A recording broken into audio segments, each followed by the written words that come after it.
Hace 500 años, un monje alemán llamado Martín Lutero inició una protesta que resultó en un movimiento mundial. En ese entonces Europa vivía bajo la sombra de la Iglesia Católica Romana y era más un imperio que una iglesia. Coronaba y despojaba reyes y usaba su poder para mantener a las personas en la oscuridad de la superstición. Eso nos suena un tanto extraño, pero en cierto modo, los días de Lutero se parecían a los nuestros. Al igual que hoy, todos tenían una opinión acerca de la Biblia, a pesar de que nadie realmente la había leído. Como muchos de nosotros, ellos confiaban en líderes de opinión y las tendencias de sus días, que les decían lo que estaba en la Biblia y si debían creerlo o no. Lutero era una de las pocas personas que leían la Biblia, y lo que encontró fue explosivo. A pesar de que era un monje, Lutero odiaba al Dios de la Biblia. Pero cuando la estudió, el mundo a su alrededor comenzó a tener sentido. Dios cobraba sentido. La importancia de Jesús se fue haciendo evidente. Descubrió la respuesta a su pregunta más profunda. ¿Cómo puede vencerse la maldad? De forma más precisa, ¿cómo podía lidiar con su maldad, con su propio pecado? Lutero descubrió que no podía hacer nada para solucionar el problema por sí mismo. Tenía que confiar solamente en la obra completa de Jesús. Lutero había descubierto una verdad central. Esto cambió su vida y cambió al mundo. La Reforma Protestante tenía que ver con dos asuntos: establecer quién podía determinar lo que es verdad y reconciliar lo que somos con lo que Dios es. Reconocía que la palabra de Dios es la autoridad final en este mundo y que la vida perfecta y la muerte sacrificial de Cristo son la única respuesta al mal y el único fundamento sobre el cual los pecadores pueden estar delante de un Dios santo. La Reforma Protestante es una historia de transformación, una transformación del odio al amor, de la esclavitud a la libertad y de la fe ciega al descubrimiento glorioso de la verdad en Cristo Jesús. Ministerios Ligonier existe para cultivar esa transformación en una nueva generación. En tiempos donde pocos están leyendo la Biblia y la confusión reina en la iglesia, queremos ayudar a los cristianos a que conozcan en qué creen, por qué lo creen, cómo vivirlo y cómo compartirlo. Acompáñanos. Muy buenos días a todos, estamos nuevamente en un programa de Domingo en Línea. Te invitamos que puedas compartir desde el comienzo de este programa con tus seres queridos, con tus amigos, con aquellos que no conocen del Señor este programa. Y suscribirte obviamente a todas nuestras redes sociales, YouTube, Facebook, Instagram, ¿no es cierto? Para que la gente pueda conocer también del amor del Señor. Y el día de ayer, 31 de octubre, conmemoramos también como cristianos evangélicos la Reforma Protestante, ya que en el año 1517 Martín Lutero, ¿no es cierto?, comenzó esta revolución de nuestra iglesia protestante. Y el año 2008 en nuestro país se conmemoró también el Día Nacional de las Iglesias Evangélicas y Protestantes. Por eso el 31 de octubre desde ese año es feriado, lo que para nosotros como cristianos también es un orgullo. Efectivamente, tal como dices tú, esta reforma, la cual llevó a varios cambios de cómo se vivía y veía la fe, hizo que hoy día nosotros seamos un grupo muy importante de creyentes, ¿cierto?, que a través de lo que se va a hablar hoy día, ¿cierto?, en la palabra, y también vamos a ir recordando algunos hechos históricos que han ido ocurriendo desde esa fecha al día de hoy, lo que nos convierten en las iglesias nacidas de la Reforma Protestante. Queremos leer un versículo bíblico, ya que está en Primera de Tesalonicenses, capítulo 5, del versículo 21 al 23, para que lo puedan buscar ahí en sus casas. Dice así la palabra de Dios: examinadlo todo, retened lo bueno, absteneos de toda especie de mal, y el mismo Dios de paz os santifique por completo, y todo vuestro ser, espíritu, alma y cuerpo, sea guardado irreprensible para la venida de nuestro Señor Jesucristo. Este versículo, ¿cierto?, resume un poquito también lo que pasó con Martín Lutero, donde él examinó las Escrituras y no solamente se dejó guiar por las personas que tenían el derecho a opinión, tal como decía el video en el principio de nuestro programa, ¿ya?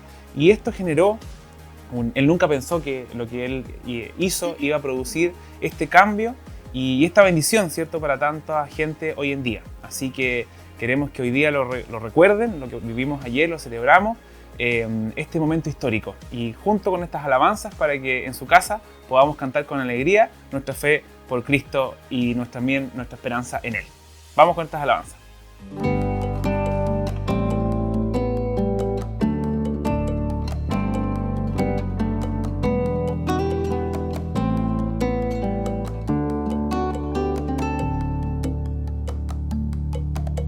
Ayúdame a mirar con tus ojos. Yo quiero sentir con tu corazón. No quiero vivir más siendo insensible. Tanta necesidad, oh Jesucristo.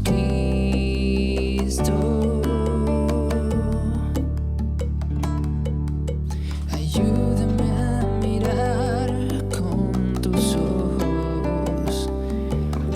Yo quiero sentir con tu corazón. No quiero vivir más siendo insensible. Tanta necesidad, oh Jesucristo.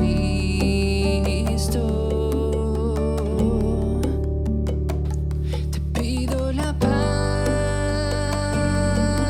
para mi ciudad.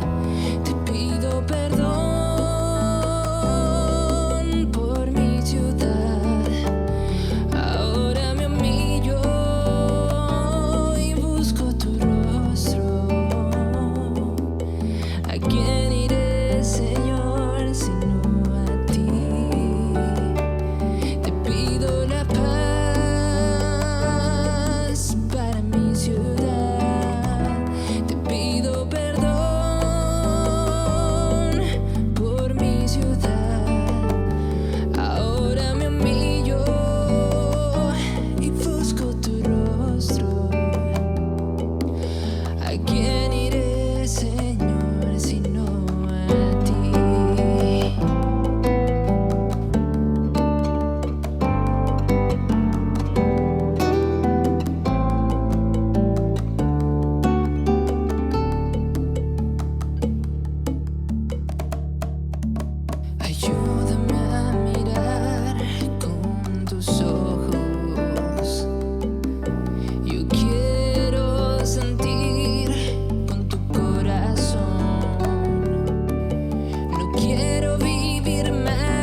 temer?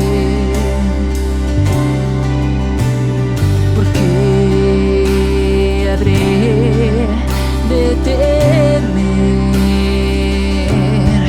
Ante su voz se detiene el sol, las aguas del mar se dividen con temblor, las colinas y las montañas ante su aliento se derriten el olor, las estrellas obedecen su pensar, los cielos eternos siguen su voluntad, el universo se haya postrado ante su gloriosa majestad, gloriosa majestad,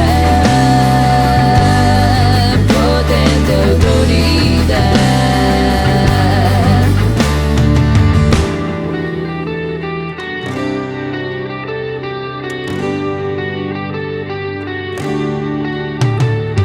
¿A quién habré yo de temer si Dios vive en mí?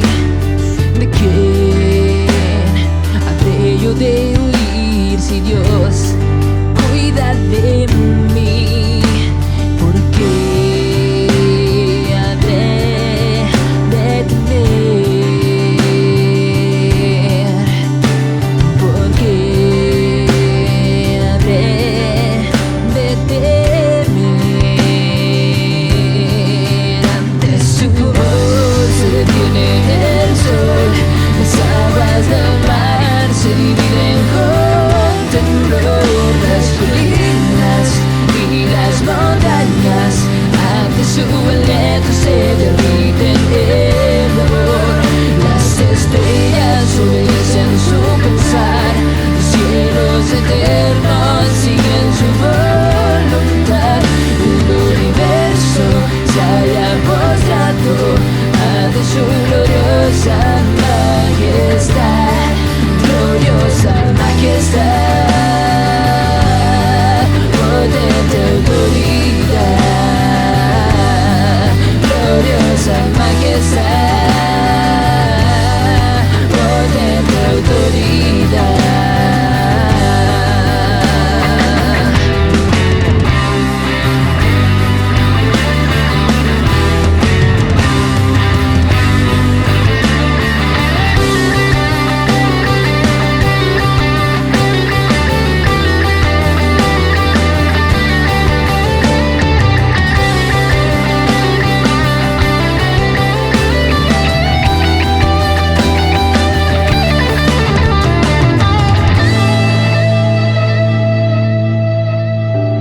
No habré yo de temer, no habré yo de temer. Ante su voz se detiene el sol, las aguas del mar se dividen con temblor, las colinas y las montañas ante su aliento se derriten el olor, las estrellas obedecen su pensar, los cielos eternos siguen su voluntad, el universo se haya postrado ante su gloriosa majestad, gloriosa majestad, potente autoridad, gloriosa majestad, potente autoridad.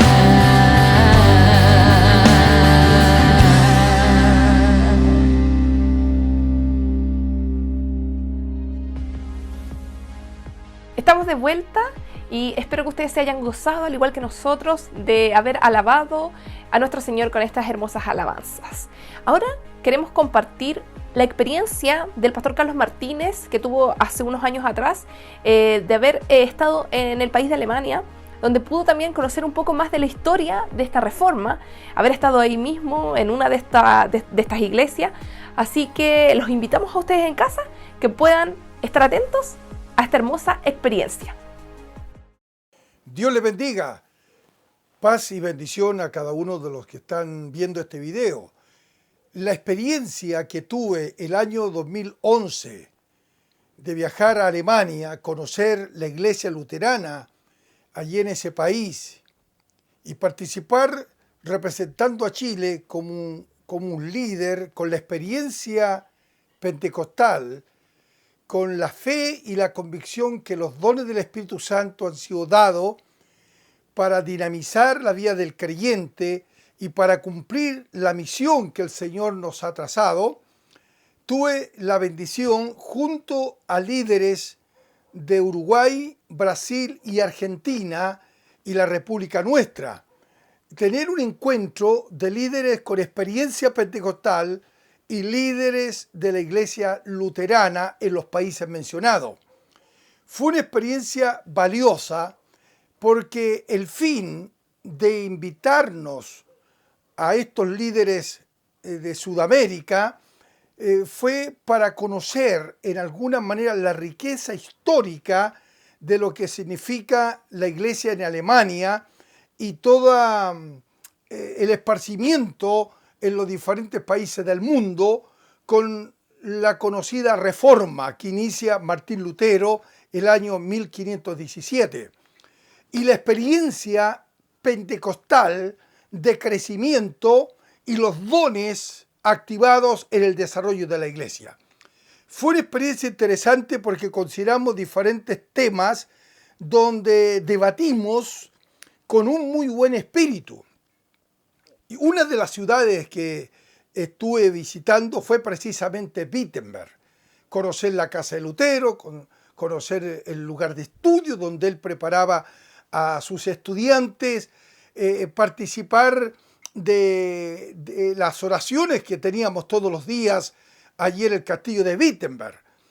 Una hora le correspondía a cada líder, se hizo toda una calendarización, a mí me correspondió el segundo día, era una hora donde cada pastor que estaba a cargo de esa hora, él determinaba lo que iba a hacer, si iba a motivar a cantar, si iban a ofrecer oraciones. Yo aproveché evidentemente de tener un tiempo de canto y de intercesión, pero aproveché de compartir una palabra de Dios. Y lo cierto que el castillo de Wittenberg tiene un sistema acústico impresionante, no necesitamos micrófono, hablé con mucha fuerza, estar en ese lugar y sembrar una semilla en el corazón de mis consiervos, los que estaban en Alemania, pero en igual manera todos los que fuimos de los países ya antes mencionados. Fue una linda experiencia. Recuerdo haber hecho mención de la trascendencia histórica de Martín Lutero al clavar las 95 tesis ahí en el portón de la catedral. Pero eso tendría que tener un significado mucho más profundo al tener este encuentro donde recordamos la experiencia de Azusa en Estados Unidos y de otros movimientos del Espíritu Santo en diferentes partes del mundo, donde la palabra comenzó a correr como un reguero de pólvora, encendiendo corazones, ciudades y pueblos. Esa experiencia fue muy valiosa. Yo prediqué con mucha fuerza, sentí el respaldo del Espíritu Santo en toda esa convocatoria. Pero no solamente fueron encuentros de estudio donde un luterano exponía y donde la misma temática le exponía uno de nosotros que decíamos tener una experiencia con el Espíritu Santo y creer firmemente que los dones han sido dados para la edificación de todo el cuerpo de Cristo. También participamos de la gran fiesta de la iglesia wesleyana, que es el Día de la Iglesia, donde se reunieron unos 250.000 luteranos que vinieron de las diferentes partes del mundo, porque en Alemania el 50% de los creyentes de fe confesional son luteranos, la otra mitad, el otro alto porcentaje es católico y un porcentaje muy pequeño de creyentes evangélicos. ya en el cierre de toda esta jornada, invitaron a algunos pastores de Asamblea de Dios y otros pastores evangélicos en el cierre de toda esta jornada, que fue muy preciosa. La ciudad de Wittenberg tiene unos 50.000 habitantes, es una ciudad relativamente pequeña, los alemanes son muy puntuales, generalmente los europeos tienen una cultura muy disciplinaria. Teníamos la jornada, nos levantábamos a las 6 de la mañana, teníamos nuestros devocionales personales y luego teníamos que preparar todo nuestro dormitorio. Eran departamentos independientes, muy cómodos, el desayuno era a las 7 de la mañana y luego teníamos una hora donde era un estudio de los líderes que estábamos presentes, luteranos y de las otras organizaciones independientes, pentecostales. Teníamos un estudio de un pasaje bíblico donde veíamos la versión española, la versión portuguesa y la versión alemana. Y analizamos los textos. Eso fue muy enriquecedor, porque entramos a veces en una abierta discrepancia doctrinal, pero en un muy buen espíritu. Primó la espiritualidad, la madurez, pero verdaderamente para mí fue muy provechoso. Mantuve mi lineamiento conservador, espiritual en ese lugar, un lugar donde Alemania la cerveza es muy habitual. Sin embargo, yo iba representando al pueblo pentecostal y mantuve esa línea de convicción. Alemania es muy lindo, nos trataron muy bien, fue una experiencia muy significativa, y de ver toda esa masa de luteranos que se congregó, especialmente alemanes, pero venían de otros países, y esa fue una experiencia muy rica en el sentido, me hizo conocer más a la iglesia luterana. La iglesia luterana tiene dos festividades o dos liturgias muy valiosas, donde hay una masiva participación en los templos, no así en el desarrollo normal del resto del año. Uno son los bautismos. El bautismo le dan una connotación muy importante, y lo otro es la ceremonia de Navidad o la liturgia de Navidad, donde vienen muchas personas. Bueno, fue una experiencia muy saludable estar en Alemania, estar dentro del castillo de Wittenberg, conocer algunos aspectos más de lo que significó la reforma en ese lugar, y estar en ese lugar, predicar, orar, levantar mi voz y declarar el consejo de Dios. Fue una experiencia que yo la valoré. Inclusive, de todos los participantes, el único que predicó al interior de la catedral de Wittenberg es el que habla. Los demás se fueron en puras oraciones, puros cánticos, pero no se atrevieron a predicar con fuerza en ese lugar el mensaje de Jesús, y diciendo, así como Martín Lutero clavó las 95 tesis en el castillo de Wittenberg, ahora nosotros nos reunimos aquí con un propósito sublime: suplicar al Dios del cielo que traiga una reforma espiritual, y que Alemania, que ha perdido el celo, y no solamente el celo espiritual, toda Europa, tornándose en gran medida en una Europa ateísta, hoy nosotros, con nuestras propias necesidades espirituales en nuestra Latinoamérica y en otros países, hagamos de este encuentro un encuentro que nos haga suspirar por la presencia del Espíritu Santo en nuestras vidas personales y en nuestros ministerios. Qué linda experiencia que nos relata el pastor Carlos, ¿cierto? Donde pudo vivenciar ahí, en el lugar de los hechos, Sí. lo que ocurrió con la Reforma Protestante. Vamos ahora a que podamos participar junto a ustedes con unas preguntas para que puedan responder en el chat en vivo sobre la Reforma Protestante. Así que, Axa, te invito a que tú leas las preguntas para que... Perfecto. Atentos. ¿Cuántas tesis se clavaron en Wittenberg? Alternativa 1, 5. Alternativa 2, 95. Y alternativa 3, 91. Por favor, escriban rápidamente, no lo busquen. escríbanlo rápidamente ahí en el chat para ver si ustedes saben sobre esto que... ¿Cuántas tesis fueron clavadas? Exactamente, porque es muy Perfecto. importante. Segunda pregunta, solo van a ser dos. País en que se inició la Reforma Protestante. 1. Italia. 2. Inglaterra. 3. Alemania. Así que respondan ahí en el chat en vivo para que después vayan comparando las respuestas. Junto con ello, si es que ahí tuvieron dudas en cuanto a las respuestas, vamos a continuar con un video de los hechos fundamentales de la Reforma Protestante para que vayan haciendo un resumen de lo que también ya va a ser la palabra, donde vamos a identificar también varias cosas que son importantes para nosotros como iglesia cristiana.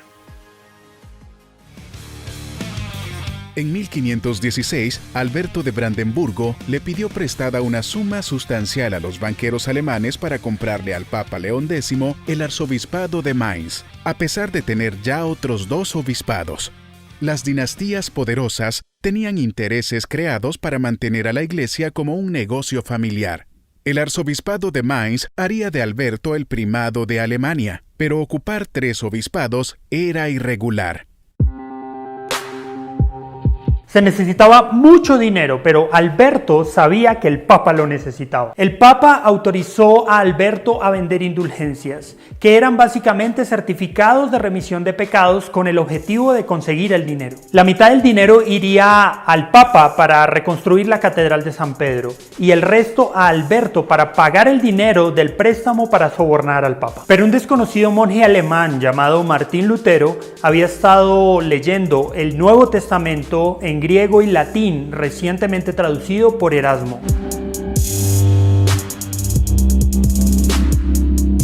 Con estas lecturas, Lutero aprendió que Jesús ya había pagado el precio requerido para la salvación de la persona. Jesús era el Cordero de Dios, sacrificado en la cruz como nuestro sustituto. Había llevado sobre él toda la pena de nuestro pecado. No había nada que los seres humanos pudieran pagar para comprar la salvación. Todo lo que teníamos que hacer era arrepentirnos de nuestros pecados y recibir por fe la dádiva de Dios. Lutero se dio cuenta que la venta de indulgencias era explotar a las masas en nombre de la religión. Como sacerdote, Lutero era responsable de educar a su rebaño y protegerlo de los lobos voraces. En este caso, los lobos resultaban ser sus superiores, a quienes había hecho el voto de obedecer, pero también era un profesor con ciertas libertades académicas y podía publicar sus opiniones para el escrutinio de sus colegas y sus estudiantes. El 31 de octubre de 1517, Lutero clavó sus 95 tesis en la puerta de la Catedral de Wittenberg. Era una apelación al debate académico. Decía Lutero que la iglesia estaba en un error y que la venta de indulgencias era una explotación corrupta a las masas pobres. Su desafío fue tan sensacional que de inmediato se empezaron a hacer muchas copias de las tesis de Lutero.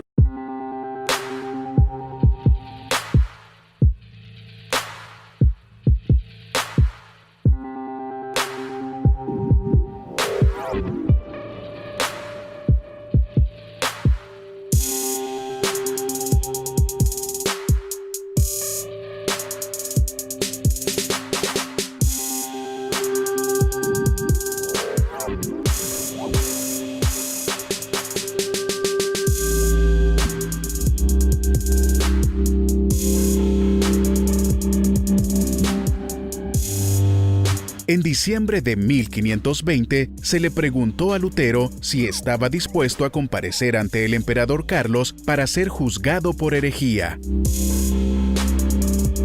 John Huss, el reformador checo, y otros predecesores de Lutero habían sido quemados en la hoguera a pesar de que la iglesia les había asegurado un salvoconducto. A Lutero nunca se le dio tal seguridad. Sin embargo, aceptó asistir. Felizmente, Federico, duque de Sajonia y protector de Lutero, obtuvo el salvoconducto. Lutero enfrentó el juicio en la ciudad de Worms. Las autoridades intentaron intimidarlo para someterle y eliminar de plano la amenaza que significaba este pobre e insignificante monje. Ronald Bainton, biógrafo de Lutero, escribió esto sobre ese momento.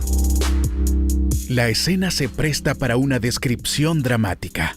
Allí estaba Carlos, heredero de una larga línea de soberanos católicos, de Maximiliano el Romántico, de Fernando el Católico, de Isabel la Ortodoxa, vástago de la casa de los Habsburgo, señor de Austria, Burgundia, los Países Bajos, España y Nápoles, sacro emperador romano, gobernando sobre un dominio más amplio que el de cualquiera, excepto el de Carlomagno, símbolo de las uniones medievales, encarnación de un linaje glorioso aunque en declive. Y allí estaba un monje sencillo, hijo de un minero, con nada que sostenerlo sino su propia fe en la palabra de Dios. Allí es donde se encontraron el pasado y el futuro. Algunos verían en este punto el principio de los tiempos modernos. Lo que le alumbraba a Lutero no era tanto que estaba en presencia de un emperador como este, sino que él y el emperador por igual estaban llamados a responder ante el Dios Todopoderoso. Lutero no estaba procurando ser un héroe. Estaba siendo obediente a su conciencia, de la cual afirmaba estaba sujeta a la palabra de Dios. Él no sabía que estaba inaugurando una nueva era, desatando un movimiento de grandes dimensiones. Así inició la Reforma Protestante, de la cual seguimos hablando 500 años después. ¿Y tú? ¿Qué piensas? ¿Qué impacto ha tenido la Reforma Protestante en tu fe? Interesante los datos históricos Sí. que nos aportan nosotros para que también nosotros formemos nuestra identidad como Iglesia Cristiana Protestante. Vamos a responder las preguntas que Axa hizo en un principio, de cuántas tesis se clavaron en las murallas de Wittenberg, ¿ya? En las puertas de Wittenberg. La respuesta correcta eran 95 tesis que clavó Martín Lutero, las cuales se resumen más o menos en lo que va a hablar el pastor después, que son las 5 solas. Y posterior la pregunta era ¿en qué país se inició este movimiento, ¿cierto?, de Reforma Protestante? Y la respuesta correcta era Alemania. ¿Ya? Alemania ahí fue el lugar donde empezaron también las traducciones, ¿cierto?, del latín al alemán. Y hoy día ya sabemos que la Biblia se ha traducido en muchos idiomas, faltan muchos también por escribirse, pero eso ayudó a que la palabra se masificara por todo el mundo y pudiésemos escudriñarla cada uno en nuestros hogares como lo tenemos hoy día, ¿ya? Amén. Así que espero que hayan tenido las respuestas correctas y ahora vamos a un momento también muy especial que yo creo que todos estos reformadores vivieron momentos de oración muy intensos con el Señor, del proceso que estaban viviendo también. Se deben haber llenado de dudas, de conflictos internos, conflictos con sus familias también, pero sabemos que a la larga el Señor trabaja en proceso y esto trajo bendición para todos nosotros hoy en día. Así que les agradecemos también por lo que ellos hicieron. Y te invito a que puedas orar por algunos motivos también de la iglesia en esta recuerdo también de la Reforma Protestante. Amén. Vamos a orar primero por la iglesia en el mundo en general. Vamos a estar orando también por la persecución de los cristianos en el mundo. Sabemos que aún hay muchos cristianos que están siendo perseguidos, asesinados junto con su familia. Y también vamos a orar por los pastores de nuestro ministerio, de nuestra iglesia, para que el Señor también los pueda proteger, les pueda dar cobertura. Los invito también que ustedes se junten en su casa con su familia y tengamos este tiempo de oración. Amado Señor, te damos muchas gracias, primero que todo por tenernos aquí con vida. Te damos gracias porque a pesar de que estamos en cuarentena, hemos podido encontrar diversas formas de alabarte, diversas formas de compartir también tu mensaje. Y así también lo ha hecho la iglesia en el mundo. Gran parte de los países ha buscado las formas, se las ha ingeniado para poder transmitir tu palabra. Y sabemos, Señor, de que a pesar de que haya persecución, a pesar de que nos quieran erradicar, nos quieran silenciar, la iglesia no se va a dejar amedrentar, porque la iglesia somos nosotros. Por eso, Señor, nosotros sabemos de que el templo puede ser la estructura física, pero tu pueblo está presente, Señor, en cada uno de tus hijos y tus siervos, Señor. Por eso te pedimos que tú puedas levantar a tu iglesia, puedas poner, Señor, paz también en la vida de los pastores, puedas darle cobertura también a ellos y junto con los hermanos, Señor, que podamos levantarnos en el lugar donde sea del planeta, Señor. Podemos levantar la voz como cristianos de entregar y predicar tu mensaje.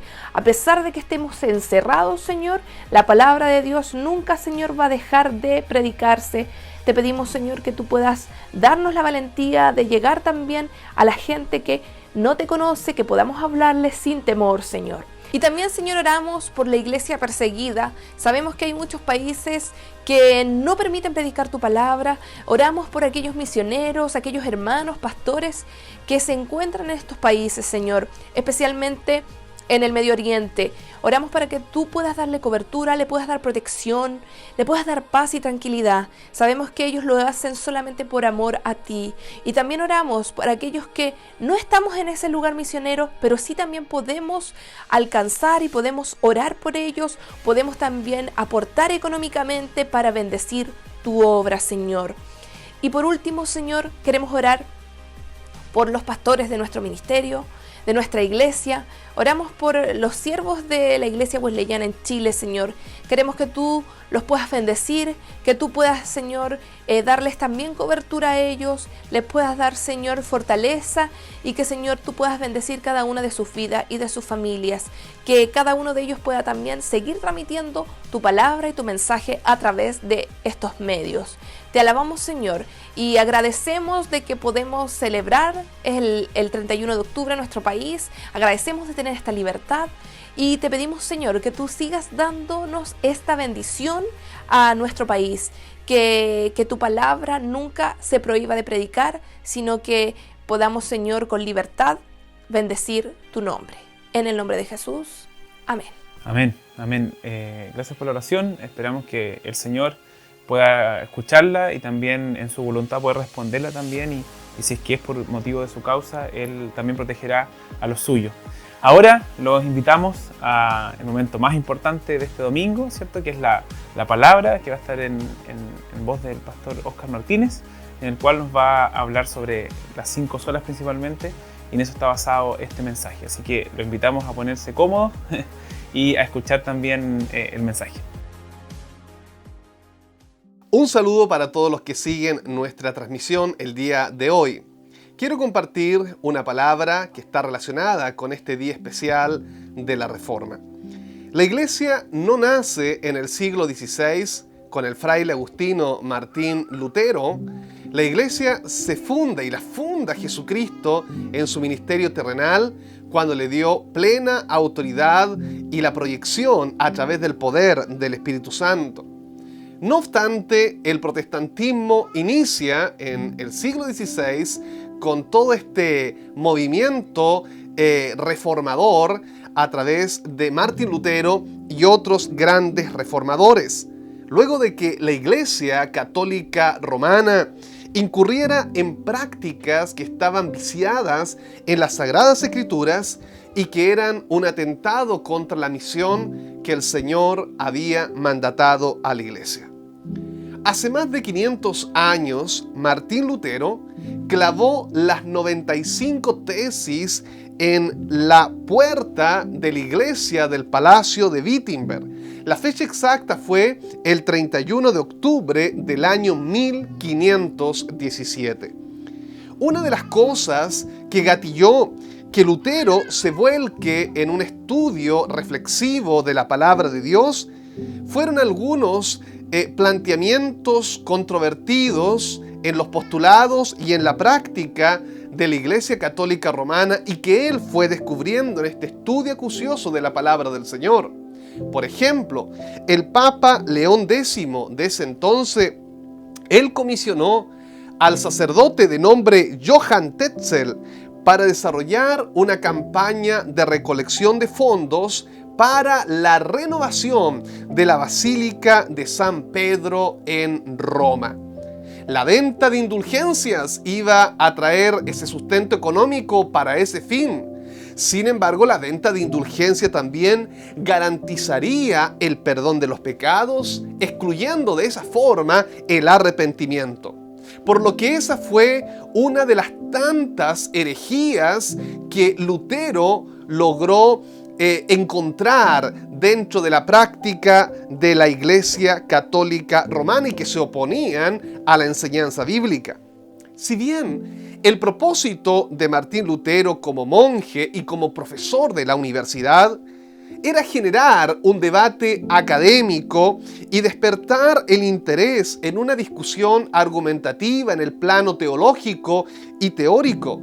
No obstante, sucede que el nacimiento de la imprenta justo en ese instante permitió que las 95 tesis de Lutero sean impresas en grandes cantidades. Obviamente el Espíritu Santo estaba trabajando en todo ese proceso reformador de la Iglesia.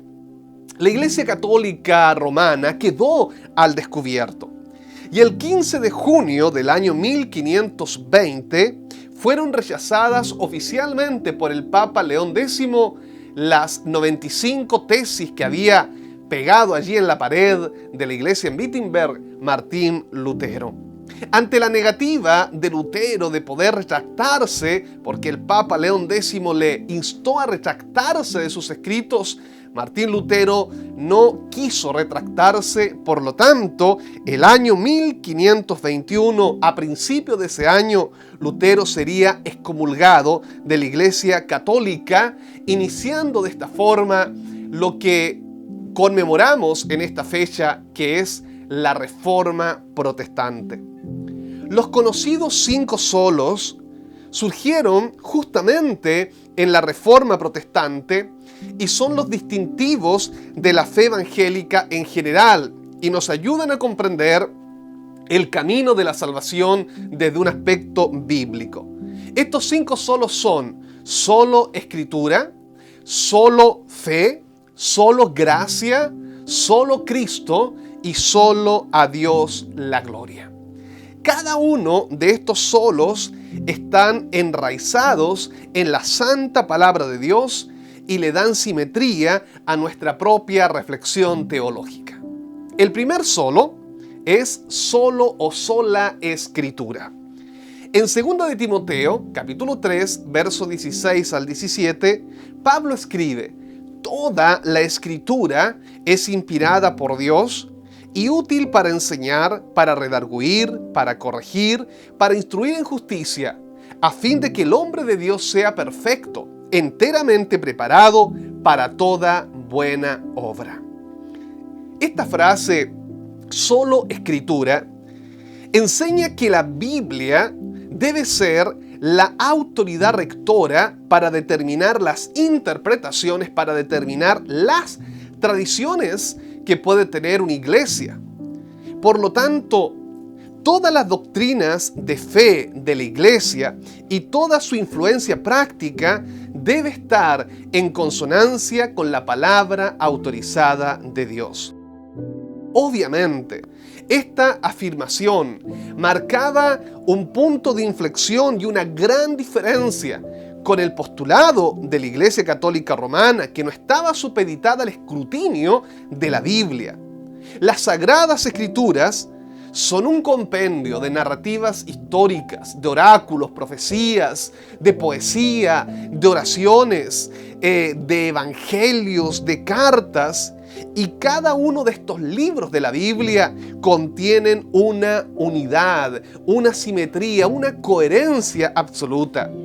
Es por eso, queridos amigos y hermanos que están siguiendo esta transmisión, que toda práctica de la fe y aún nuestras propias tradiciones eclesiásticas y culturales tienen que verse reflejadas en la santa palabra de Dios. El segundo solo o la segunda sola es sola fe. Romanos 1:17, Pablo también escribe y dice: porque en el Evangelio la justicia de Dios se revela por fe y para fe. Como está escrito, mas el justo por la fe vivirá.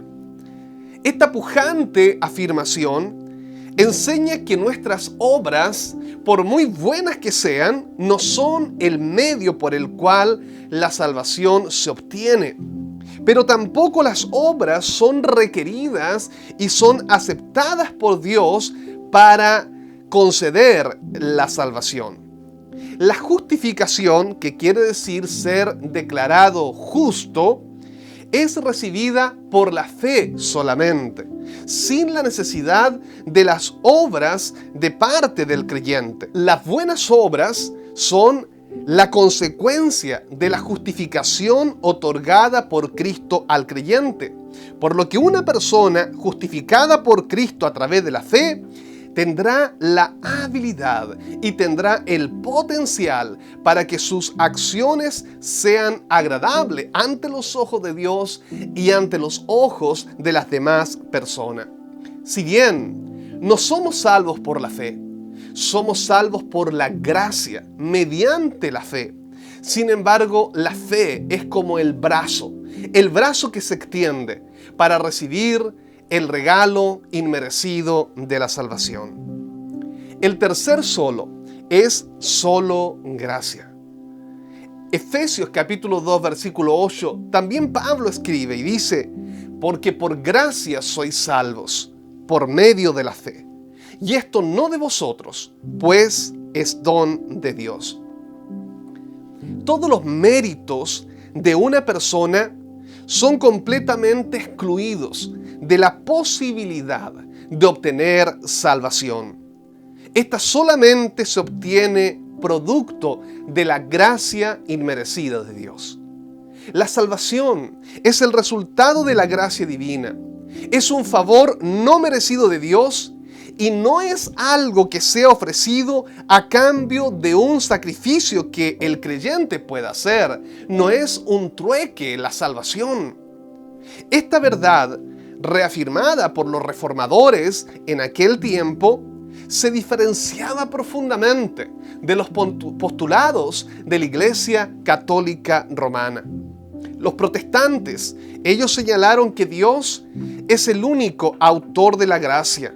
La gracia es completamente suya. Obviamente, cuando la gracia de Dios opera, también opera la conciencia de pecado, el reconocimiento de pecado y la necesidad de arrepentimiento de aquel que cree.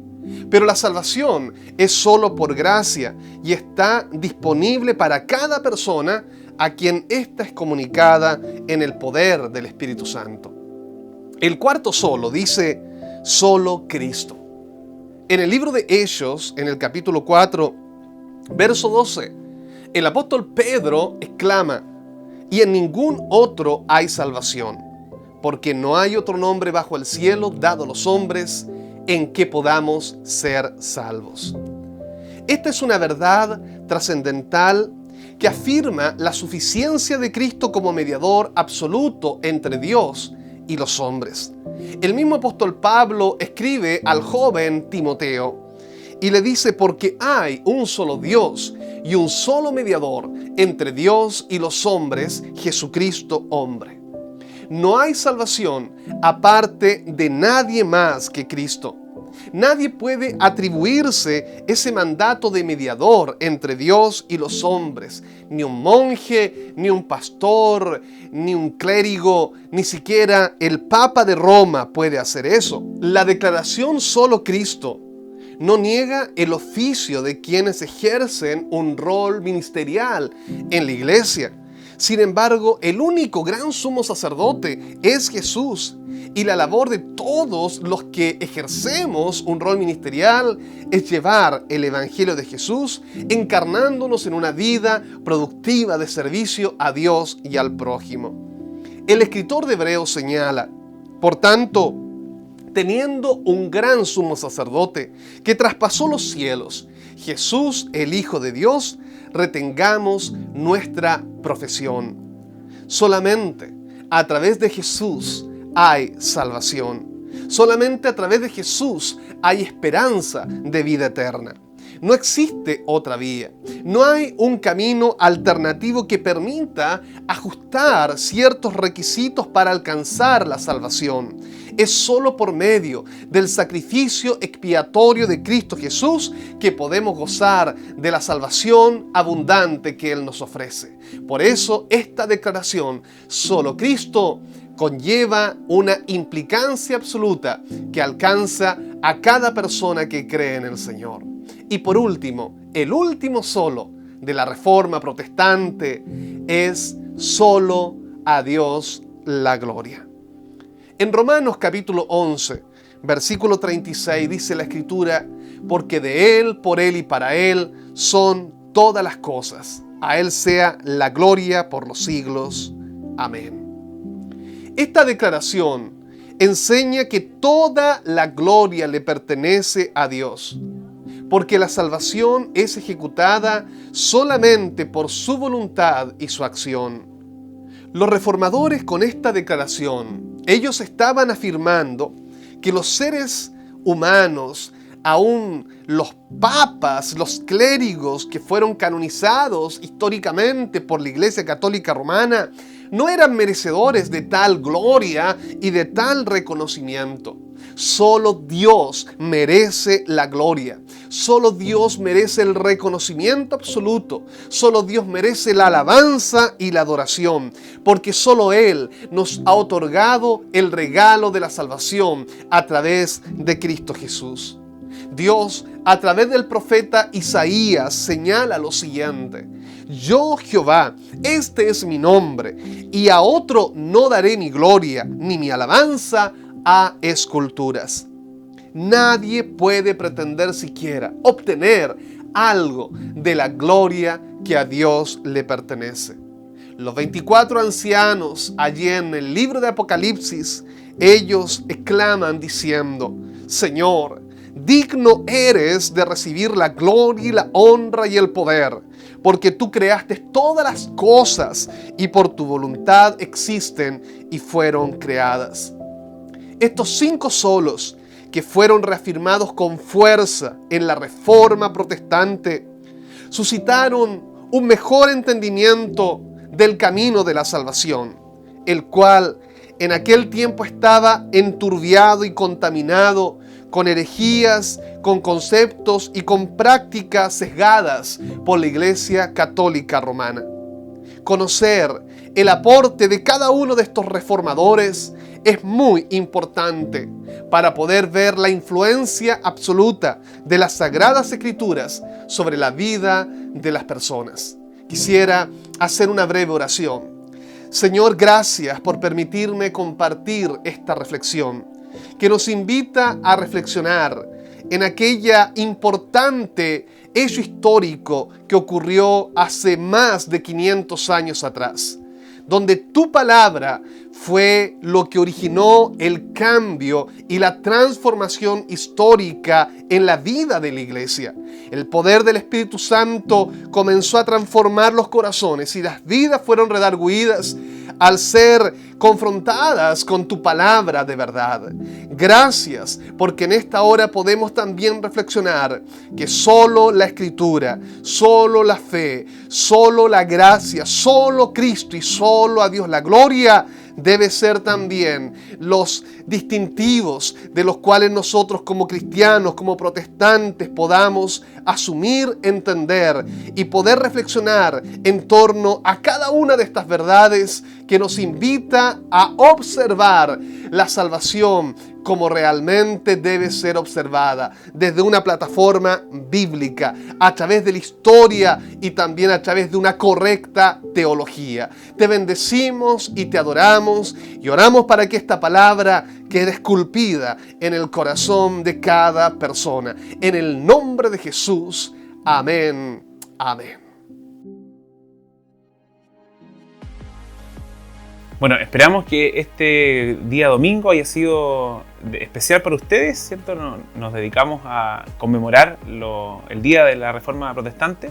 Sabemos que el tiempo es muy corto, hay mucha información que analizar. Invitamos en la casa a nuestros hermanos a poder seguir quizás alguna película, ¿cierto?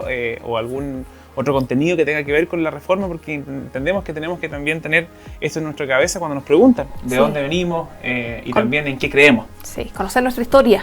Exactamente. Así que los invitamos a seguir averiguando los contextos que tienen que ver con la Reforma Protestante. Así que esperamos que tengan un lindo domingo, un buen inicio de semana y un buen también inicio de mes, que ya estamos en noviembre. Esperamos quizás acabar un momento con la cuarentena, pero hay que seguir cuidándonos, hermanos. Así que muchas bendiciones y que descansen. Dios los bendiga a todos. Bendiciones.